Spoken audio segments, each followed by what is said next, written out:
Hey, Bills Mafia. We know there's only one topic every day. All Bills, all the time. And now Matt Beauvais and Sal Capaccio are going really deep, talking Bills all year long, because it's always game day in Buffalo. All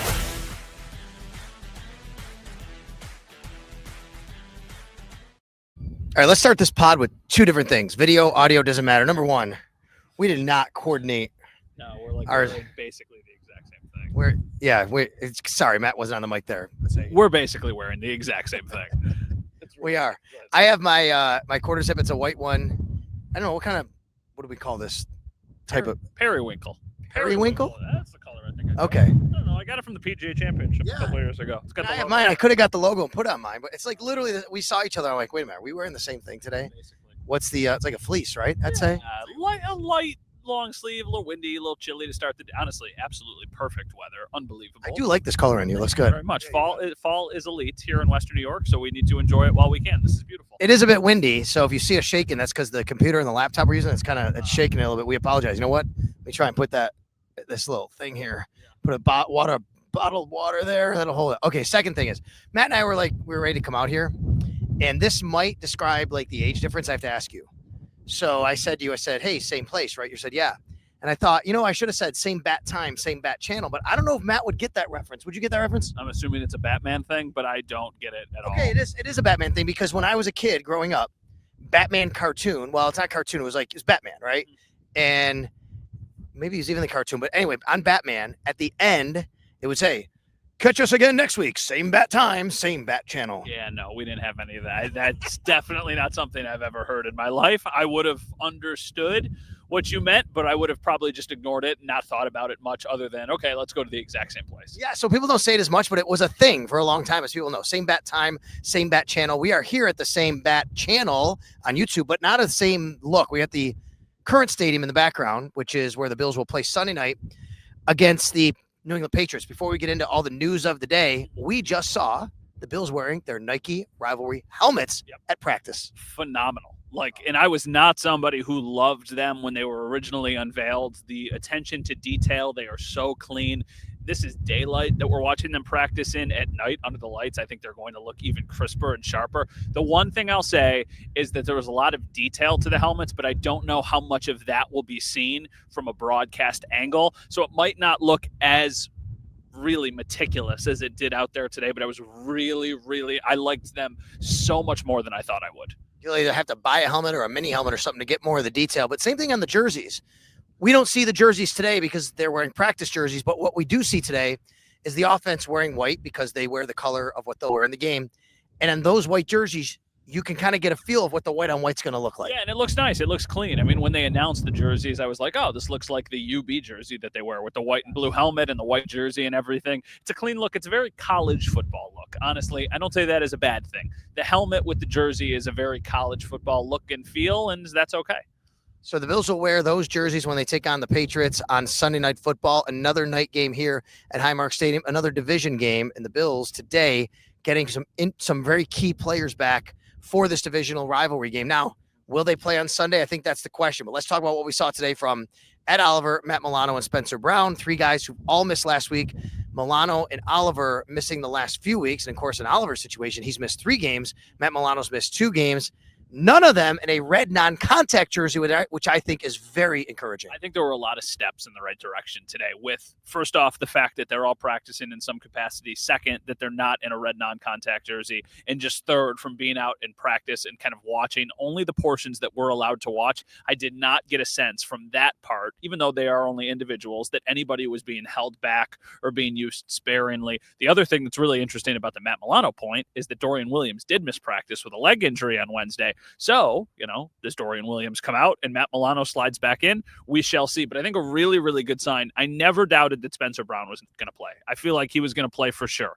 Ed Oliver, I was more confident in than Matt Milano just from the timeline.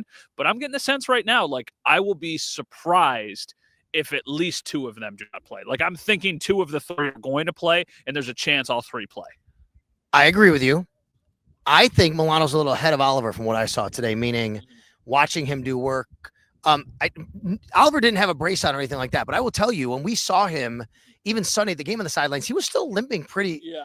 good. And that gave me, I don't know if he's going to play. Now, practicing today, he looked like he was doing everything, but we'll see. But I just felt from that, and of course from Matt, it's a pec, right? It's not legs, and he was moving around fine. But when I saw him today, he was attacking the bag, tackling it, and that showed me, okay, everything seems like it's full range. The one thing that I would say, though, is that Ed Oliver would be coming back in a more rotational role, where it looks like Milano would be coming back in a much more like, okay, you're the starter. Go out there. You're going to play. I don't see them doing a rotation, especially if Dorian Williams isn't available. So that's why I would still say I feel more confident with Oliver, just because he could come back and play 40% of the snaps. Whereas Milano, I don't think they would do that. I don't think they would bring him back to play a smaller piece of the defense. I think it's a good point. One area where they definitely have missed Matt Milano, I did some numbers the other day. Quarterback scrambles have really hurt the Bills. Milano is generally a quarterback spy. Not all the time, but he has been a spy on Lamar Jackson, on Bo Nix in the playoffs last year. He's been a spy on Patrick Mahomes. The Bills, they'll use Dorian Williams like that, but Matt Milano is really unique when it comes to dissecting and understanding and taking angles and all those kinds of things. This is another quarterback that is very smart and athletic, and Drake May, who can extend plays with his legs. I think it would be very, very important to have Milano back. Unequivocally, the second best quarterback they've played this year. Do we agree with that, right? Yes. I mean, I guess because I think Tua's a good quarterback. I think Tua is a good quarterback, but I think Tua has limitations to his game. I think Drake May can do a lot of different things well. It feels like that is a player that is ascending, where Tua is a player that is descending. I think that this is going to be a challenge for the Bills. And the other thing that's really interesting is that I didn't know this until we had our Sean McDermott press conference earlier today. Sean was asked a question about how efficient the Patriots are on third down. And shout out to Chris Brown, who brought it up. Chris Brown, who brought it up, said they're the most efficient offense in the NFL on third down. He didn't frame it this way, but the Bills have not been the most efficient defense on third down. I think what he said was Drake May has been the best quarterback on third down. I don't know if the Patriots they could have the best third down percentage, but he said Drake May's been the best third down quarterback. Yeah, very efficient, it seems like. So that's, for the Bills, going to be something that they need to figure out. How can they get off the field? And I think a lot of that will be predicated off if they can get to him. And also, if they don't get to him, is Matt Milano or somebody else there to bring him down? Because Spencer Rattler was able to, on several occasions, drop back, not have anything, run it up the middle, gain 13 yards, first down. That's what the Bills need to make sure doesn't happen. Because I do think that this is, like I said, the second most dangerous offense they have played up to this point. The Bills do that to teams a lot with Josh Allen, and it's been happening to them with a quarterback getting loose. Here are the numbers that I broke down. 11 scrambles by opposing quarterbacks this year, 128 yards on those scrambles, over 11 yards a carry, a scramble. Out of the 11, Matt, 7 have resulted in first downs. Now, not all on third down, but it does impact the third down percentage when it happens, of course. That just allows drives to continue. The Bills have actually, for the most part, been good on first and second down, but you want to point to third down defense? Part of it is allowing teams to have busted plays like that. Yeah, and I think that part of it is going to improve when you get a player like Milano back and a player like Ed Oliver back, because I think the pressure would be more, I guess, prevalent when you have a player like Ed Oliver kind of wreaking havoc from the middle of the field. So these are things that I do anticipate to improve. But Drake May, like, if you haven't watched a lot of Patriots football, he is really mobile. Like, he can move around. He can get out of trouble. So I feel like this week it's going to be really, really a kind of point of emphasis to make sure, like, you do not let that happen continuously. It's going to happen at some point. He will scramble for a first down, and it's going to happen. You just can't let it happen all the time to extend these drives. The Patriots have had some ball security issues. The Bills will certainly be aware of that, just like the Steelers were, and turned the Patriots over 5 times when they played against them. They also have, by the way, the special teams player of the week for the second time this year, and it's a different guy. It was already Antonio Gibson, and now this week it's Marcus Jones, who, by the way, averaged 55 yards a punt return, 3 punt returns, 167 yards, an 87-yard punt return. This guy is dynamic, and the Bills are going to have to be very aware of where he is. Here's a question for you. Do you think the Bills, because he's really good on kick returns too, do you think the Bills would consider just kicking into the end zone and giving them the ball at the 35? I don't. Just because it feels like that has not been their MO so far this season. It has been Prater trying to pin it between the 10 and the 5, try and pin them back. And almost every time it has resulted into a big, relatively speaking, return to about the 35. Like, it feels like most of the time that is where the opposing team is starting their drives. But there have been a couple that have been bigger returns. Like in the Dolphins game, the first opening kickoff of the day was returned to, I think, just past the 50. It really set the Dolphins. I feel like the risk is greater than the reward when you just kick it. Like, I would just be trying to kick it into the end zone and just living with those 35-yard starts. I feel like that's a better play than risking it and say, hey, well, we might tackle him at the 25 or the 30. You really haven't proven that you can do that a lot.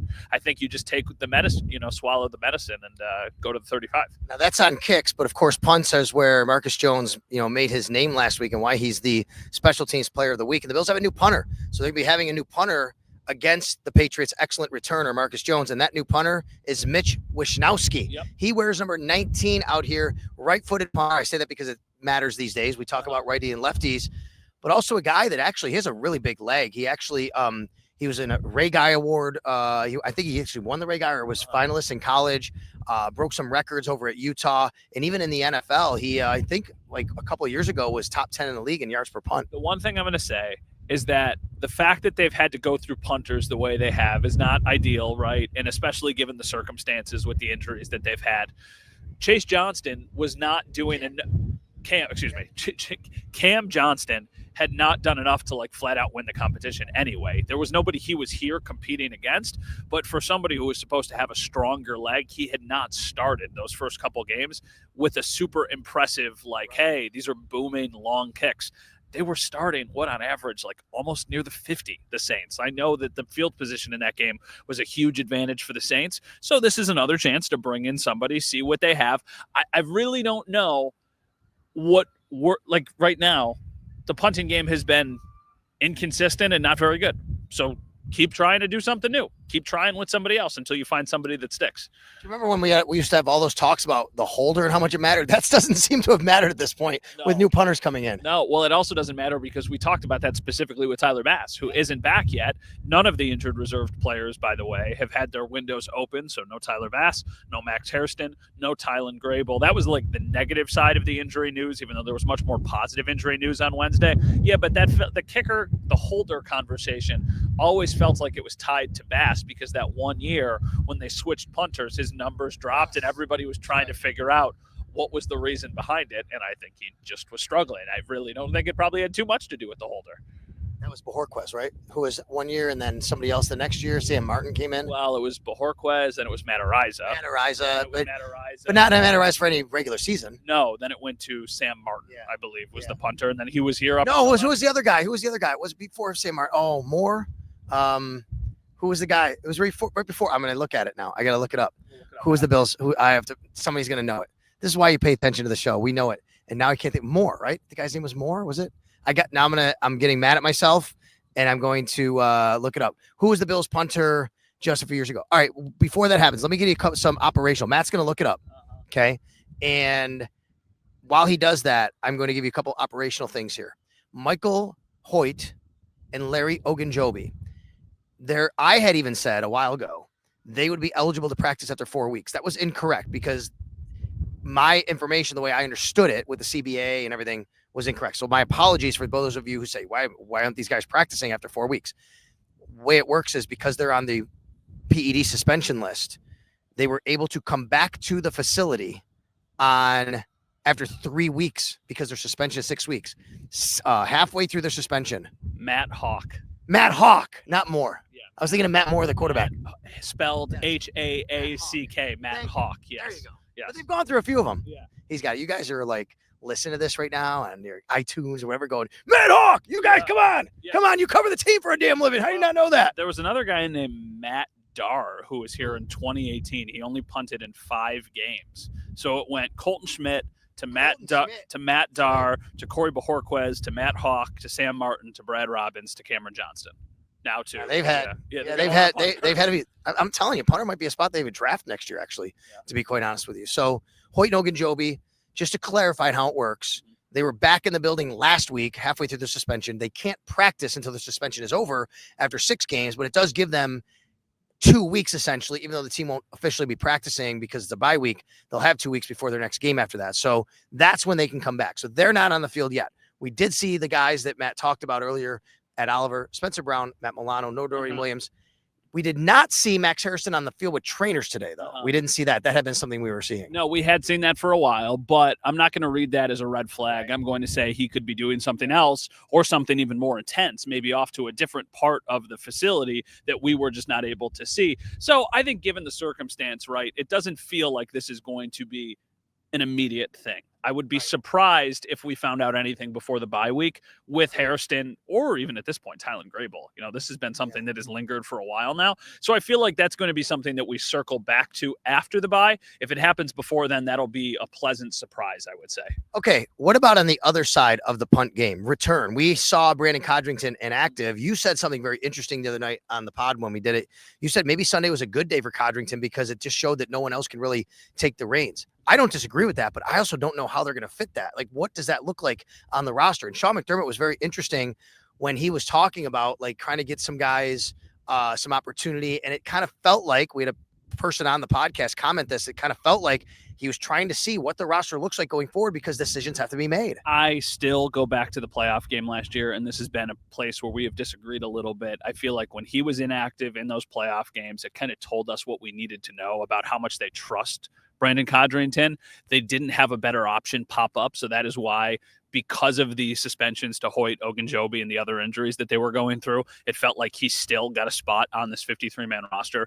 I would say right now he would be the most likely person they move on from when they have to open up 2 roster spots for Hoyt and Ogunjobi when they come back. Right now, I would guess it's probably Codrington and maybe Jamarcus Ingram, and then you bank on trying to get Jamarcus Ingram back on your practice squad and then potentially elevating him if you need somebody to play, if you have another cornerback injury. So that would be my guess. As for who does it, I think it's just going to be a continuation of, okay, we'll see what works, we'll see what doesn't work, which would be Ty Johnson, which would be Ray Davis, Elijah Moore, Curtis Samuel, Khalil Shakir. I think Shakir will be the guy on punts, and then the kicking will be a rotation of some of those guys we just mentioned. I don't disagree with him. As much as I'm the number one, hey, Brandon Codrington has a spot, they trust him guy. Mm-hmm. I just don't see how the numbers work for him because he doesn't offer you anything in the secondary. And because it is a spot where that's the one thing he does, and it's, maybe 2-3 times a game, and you have other guys who can do it. As much as I've been the person saying you can't do that, I think you almost have to do that at this point, just because you don't have any other options of where you're going to kind of trim the fat from the roster. And the other thing that we have gone back to is how Hoyt is kind of going to step into the role that Javon Solomon has been playing. I was having a conversation on our Monday show, Leading the Charge, with Howard Simon and Joe Biscaglia, and we were talking about this a little bit. Based off the conversation I had with them, it feels like getting Solomon to the practice squad would be riskier than Jamarcus Ingram. I think we all collectively agreed. I think Jamarcus Ingram would be somebody you could bring back, right? UB product, undrafted, knows this defense, but probably isn't a name really outside of Western New York as much, maybe as Javon Solomon was. Also, just Javon Solomon is still a newer player, right? He was a draft pick last year. I think teams might see the talent and go, ooh, that's something we want to try and bet on. So that is why I'm leaning towards those being the guys that they move on from, assuming there's not other injuries, right? There might be other injuries that happen between now and then the Bills will have to pivot in some other way.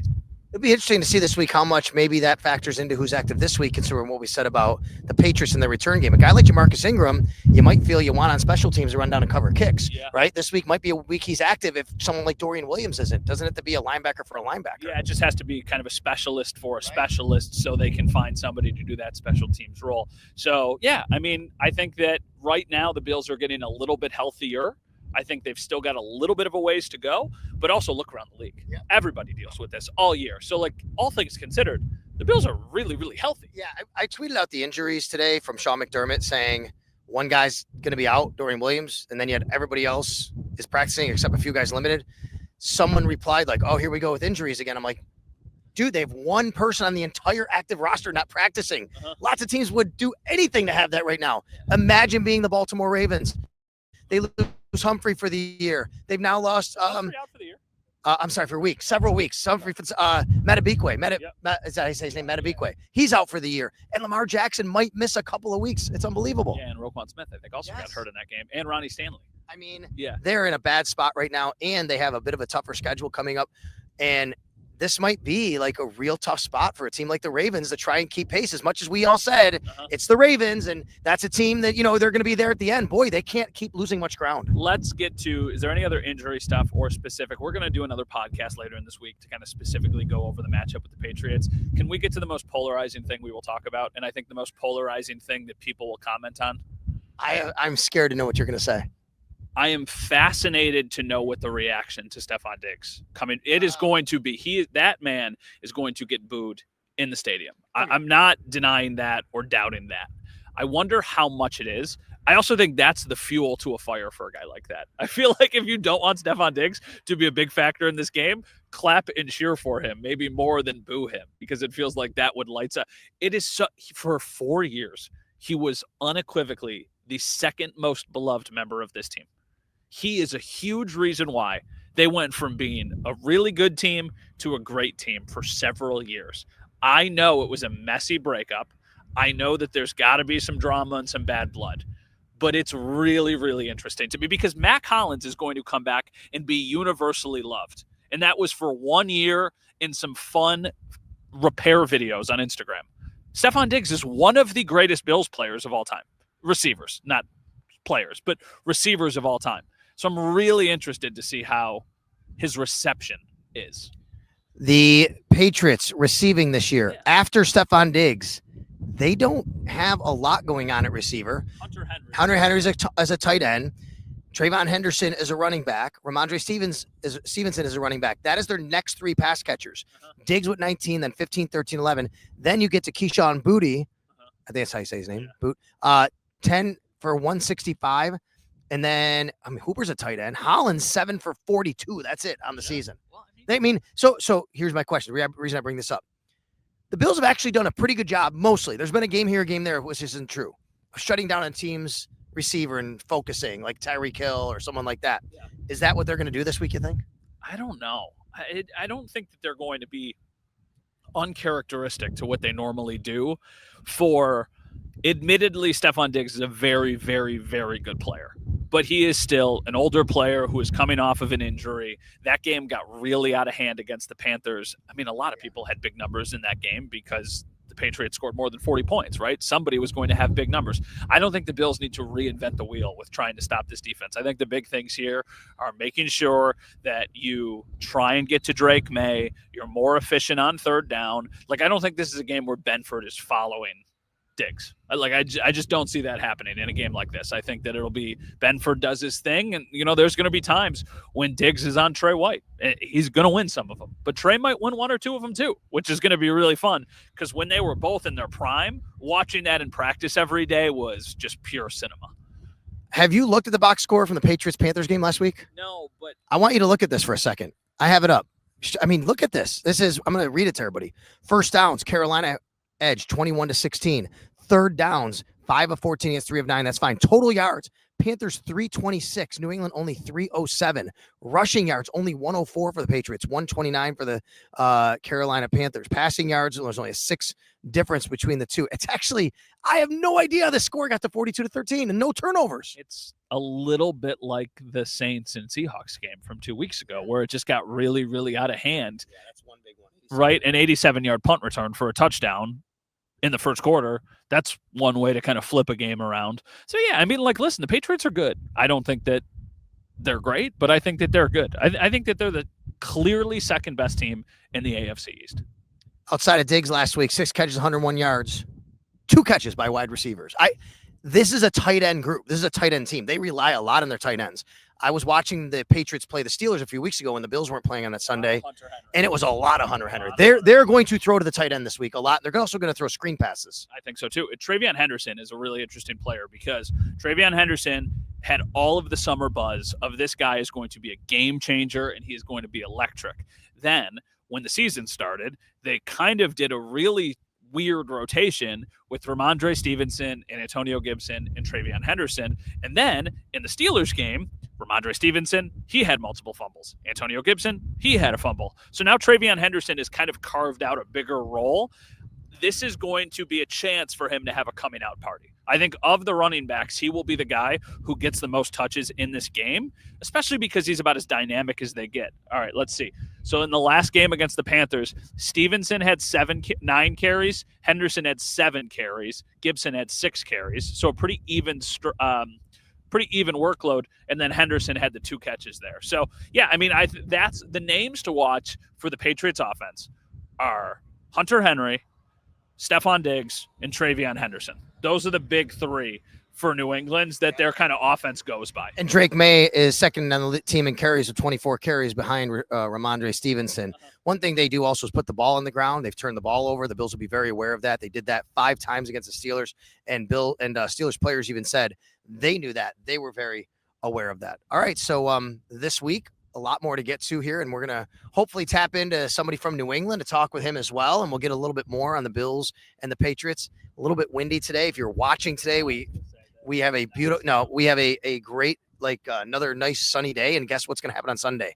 80 degrees during the day here in Orchard Park. Snow rivalries jerseys, which is really, really just kind of perfect, and it's hilarious. But there's a good reason, because this is a question that I think somebody had posed. So for the Bills, they had to wear the rivalries jersey in an AFC East game, right?